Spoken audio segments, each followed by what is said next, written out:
Hello YouTube, s&djr, and first thing, happy Christmas to everyone. Yeah, this is my Christmas update. It's it's a bit longer today. I've been doing quite a bit, but yeah. Anyway, so I'll start from one side and work round, which is just here. Now, if I just move that out of the way, as you can see, I now have a turntable, which is in the baseboard. It's all nice and level. But more than that, I've got these tracks around here, 6 of them. Some of them need cutting down to length. But that now gives you the idea, pull that back to the correct place, of how my turntable will look. Now all of this here, the newspaper, is raised up from the baseboard by about 5 mil or so, which means that the track and the turntable are now level, which makes it a lot easier, I think, for you don't have to build slopes or anything like that. So yeah, it seems to be working. On top of that, I found a way to power it. If I just get in close and focus it. Now these here are 2 fish plates that have been carefully cut, then bent down flat, and had the middle, or the end I should say, pushed up, forced up. Then the sides bent down very slightly further to give it sort of a curved shape. And this means that when the turntable comes round, it touches it. You may have heard the scratching noise, which is it basically touching, which now means that there's actually power going into these 2 tracks. So that means I've managed to create a turntable and made it a powered one. Obviously you still have to turn it by hand, but there's nothing wrong with that. But now trains can drive on and off. I think I've got some clips of that moving on and off, and I'll add them on just after this. Sorry about that, yeah. So what I'm going to be doing is adding clips to all of these tracks here.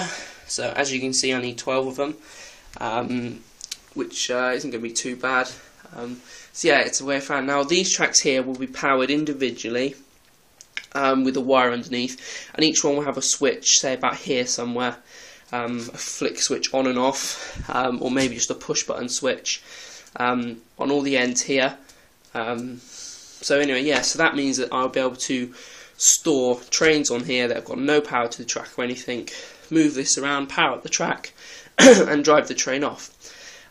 This also gives me another advantage. It means I can run DC and DCC on the same layout, as if the train is on a dead piece of track, it means there's no way that the currents can damage the motors or the other trains or anything like that, because DCC and DCC locos and power supplies don't really mix that well.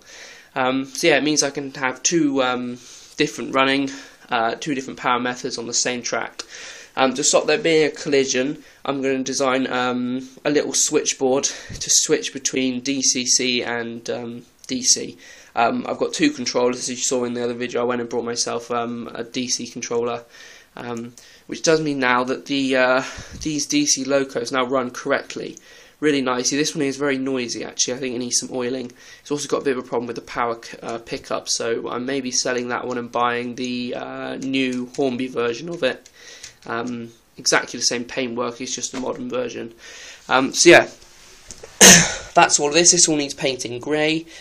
Details and stuff in the inside of the track will be made all level and painted grey like concrete. So anyway, yeah, moving away from that. I've been having a few problems with this point here, the original point, so I've replaced that with a new one. Sort that out. I haven't done much work along here. Moving around, again, I haven't done much work. Just to say, this area here will become my control area. I'll have both controllers in here, and I may have a little area to work on trains and stuff. But that will all be in there, that area, so there won't be a hill or anything over the top. It will just be open. I'll put walled sides or something on it to hide it. Yeah, this is where I've done a bit more of the scenery. Is what I'm going to do. This track here will be in a tunnel all the way from here, so I'm going to build a tunnel mouth there, over to here. There'll be a tunnel mouth there. And as you can see, I've been quite busy in building a hill. one on this side and on that side, and that side there is going to look like it's been cut away. So it looked like it used to be one hill, it's been cut away to allow for the lower track, middle track and higher track to come in. Basically, yeah, this is the roof of it, sloping round. Now I need to put about another 10 layers of cardboard on here to create the correct height. So it's going to be quite a steep face, and I want it to be not grassed as such, be a bit more, look like it's been rock cut away, to give you a slope. I'll be building a front, well, porch area I would say, to the tunnel as well, and that will be there, and then obviously the hill will slope down towards this point here. So yeah, that's what I've been doing around here. Just give you a little look. It's all the same as I usually do. Layers of layers of cardboard held down with screws, nails, as you can see, tape, bit of glue in there as well to hold it all in place. So yeah, hopefully that'll look quite good.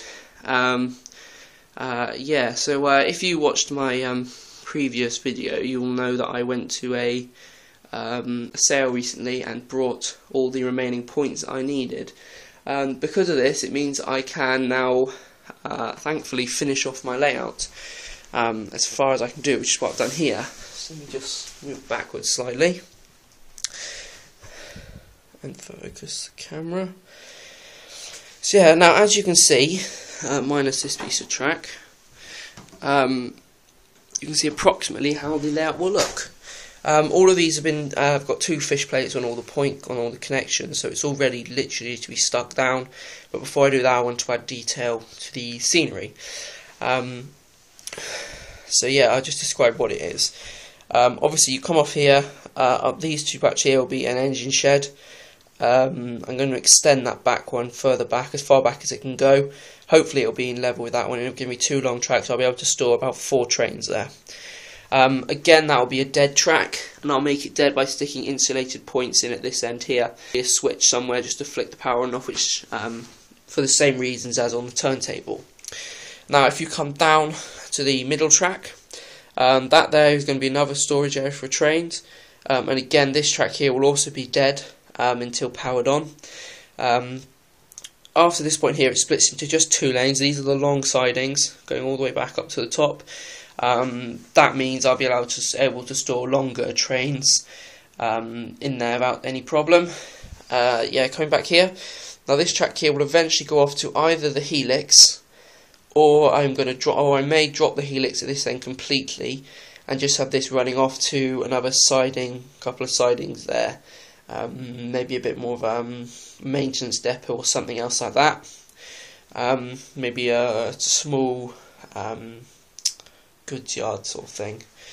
Anyway, yes, coming off to this track, off here up to this track here, these 2 here will be fueling stations. There'll be a water tower, a coal store, as well as that I'm going to be putting a diesel pump, fuel pump in there as well, for my diesel engines which I'll be running.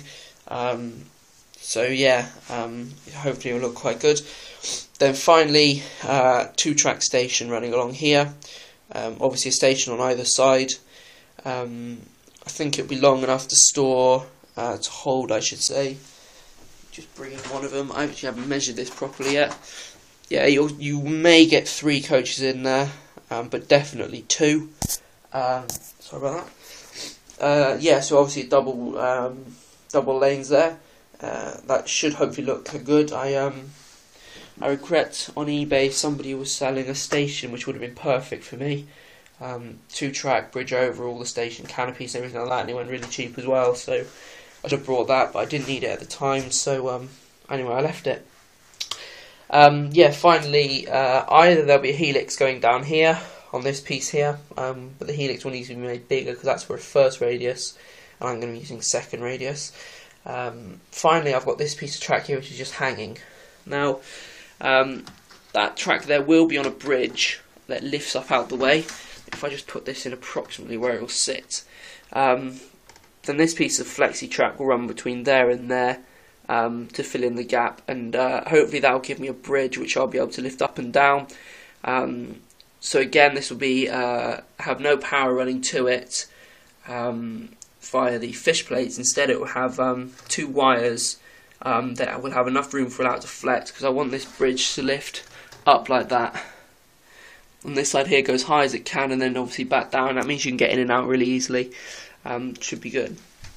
So yeah, that is the updates for the Christmas time. Now it's been a bit of a shorter video on updates, but I just want to show you this. Now people will know about FlexiTrack, and some people are wondering what it is. Quite simply, there's two types of FlexiTrack. I think this track is made by Pico. I think Hornby do it as well. But quite simply, there's two different types.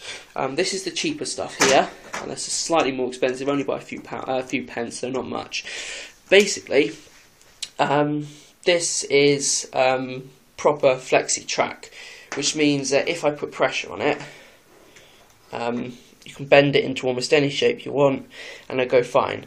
Now, the reason this is proper FlexiTrack is because it basically goes back into a straight shape, back to how it was, which does mean that when you're building a layout, you have to hold this down with tacks or screws or glue it or something before to find out where it all sits. Now, compared to the other stuff, which is this here, if I can get it up, this is what you call semi-rigid FlexiTrack. The reason it's semi-rigid is can't quite see, I can't get my arm back long enough. Is if you can see, this is on a curve, and that curve there fits in that gap there exactly. So as you can see, as it's semi-rigid, it means it holds its shape once you've bent it. It does eventually go back to being flat, but it takes a lot longer. This means that you're able to create a track, create your curve you want, then go and carry on round the track. Then when you come back to it, you still will have the curve. I'll just show you what I mean. There we go. Nice bend in that now. As you can see, it's holding it nicely. And again, it's there you go, back flat again. So yeah, that is the two types of FlexiTrack to buy. If I was you, I'd pay a little bit extra and go for the semi-rigid stuff. I feel it's better to use and a bit easier as well. It just holds its shape nicely. So yeah, the other nice thing about FlexiTrack is a double straight is a double straight is from that end there to here. That is the length of a double straight approximately. Now this FlexiTrack has got that much more length to it, which is bigger than a half straight. Bigger than a half straight, which means that this costs. I got it for £2.85, I think, from my local model shop, compared to the double straights, which are £2.50 each, I think. Yeah, sounds about right. So what I'm saying is, if you're building a long layout, you want a long straight, I don't know, maybe 8 foot long or something, 10 foot long, then although this is FlexiTrack, I would use this as opposed to double. It means you can add slight bends to it if you want to, but more than that, it saves you money. Over an 8 foot gap, I'd probably expect you to save maybe £1.50 or so. But then if you do that on 4 sides, it sort of adds up. And then if you do 3 tracks and stuff like that. So yeah, that was just to answer somebody's question they asked me. So yeah, anyway, there's not much more to say. The only other thing to say is I have got this train down here, which some of you may have noticed. The reason I haven't shown it to you yet is I'm trying to DCC it. I bought it real cheap so I can convert it to a DCC, get a bit of practice on it before I go and damage any other locos. Unfortunately, my chip hasn't come, and it's not likely to come till after Christmas. So I will be doing a DC to DCC video later on. So yeah, finally I end off just saying what I'm hopefully going to be doing next. As I said, this needs painting, detailing and stuff. There will be lamps and lights in here every other track, possibly one on the far side, like a spot lamp going down onto it. That should look good. Obviously I need to build in a bridge along here that lifts up and down. I haven't done much work on here because the rest of the scenery needs to catch up with it, such, sort of get what I mean. Over in the back corner there, which is quite dark, I need to put in the road at the far corner. I need to finish off that hill there. I'm still having a problem with a static grass applicator.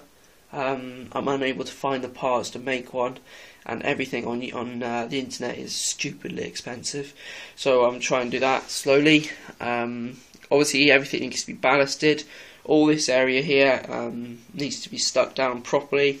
That track there isn't, for instance. The hill here, this needs paper mashing, painting. That one needs finishing. This area here needs to be made into a control area around here. I'm going to have this at 3 levels. Basically 2 boards thick at the back, 1 board thick for this track here going down to all those there, and finally all this here will be on the ground level. So 1, 2, 3 levels, that's all it's doing.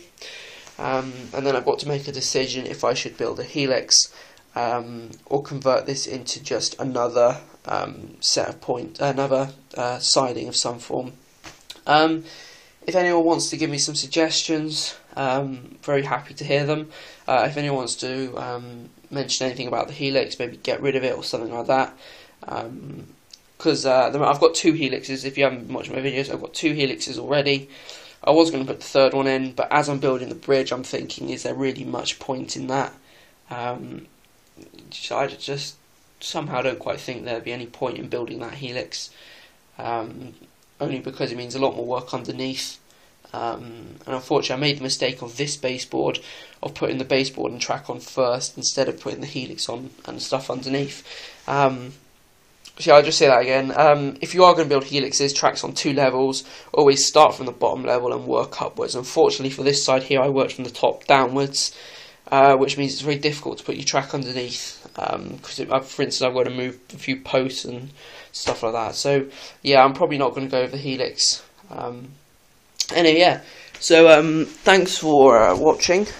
If you have any comments or anything like that, please leave them below. Any suggestions, if anyone's seen any nice locos you think will fit on my layout, I'll just say it's anything really. I'm not a fan of the HSTs. This is more of a wagons than a main branch line or anything. So yeah, if anyone's got any suggestions of small locos, I'm looking at getting a colic class. If anyone doesn't know what that is, it's an 060 loco with a tender basically, and it's about the size of the loco and wagon on that track there. So yeah, I'm just asking for any suggestions of locos people have got, maybe any suggestions of wagons that people have got as well, because I'm having a little problem with these wagons here. I've got to replace all the wheels on them because they're too small to go around points. I know it sounds stupid, but the wagons seem to fall off the points whenever I use them. So anyway, yeah. Yeah, once again, happy Christmas, and I hope you have a good Merry New Year. My next video will be after the New Year, as I'm going to be quite busy with family and friends and stuff over the next week or so. So yeah, thanks for watching. As always, please subscribe to my channel, check it out, quite a few nice little videos on there. And thanks for watching.